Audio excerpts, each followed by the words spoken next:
So me and Ollie met at sixth form in year 12 and we sort of hit it off, I guess. We started going on dates and it took him like 5 months to ask me to be his girlfriend.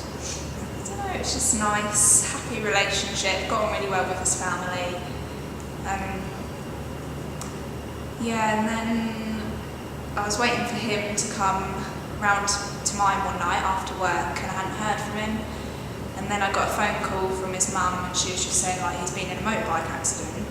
So I had to go to the hospital and he sort of went a bit downhill from there. He went a bit loopy. I'd say he was a massive hypochondriac after like becoming aware that he nearly died, and he just always assumed there was something wrong with him, and he became very sort of self-orientated, very just really into himself and his own health and his own well-being, and sort of didn't bother with me, but I didn't really see it at the time. Obviously it's like your first love and you sort of got your love goggles on.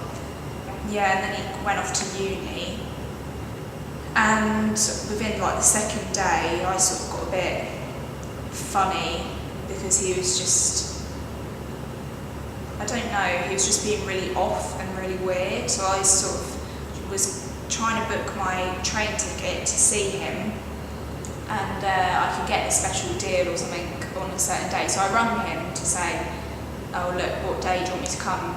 And he just sort of hung up on me, and I just sort of got a bit annoyed. Anyway, he rang me back and like basically broke up with me, saying long distance wouldn't work, even though we'd been long distance for the past couple of months. And then I sort of found out through a friend that he'd slept with someone else, and he was bragging about it on the bus to the American football, a club that he had joined a society at university. So my friend Elliot told me, and so I rang Ollie and was like, well, you're moving on quite quick, aren't you?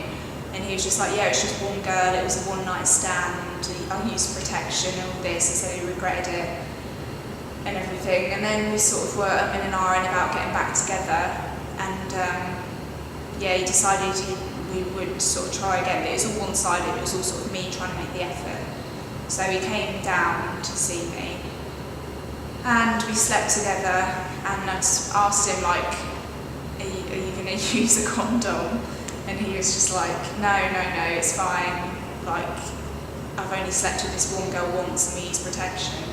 So anyway, he slept with me, and then we sort of agreed like it didn't feel right, and he sort of left the next day and went back to Nottingham. And he tried talking to me again, but I just sort of wasn't too bothered because I sort of felt like, well, that's it doesn't feel right. Anyway, I then found out from my friend who told me the first time about him sleeping with a girl that he was actually sleeping with his flatmate and actually going out with her.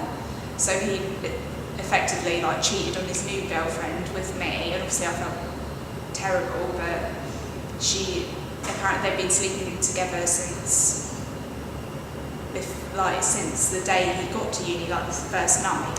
So she jumped into bed with my boyfriend, so I sort of didn't feel too guilty for jumping into bed with her boyfriend.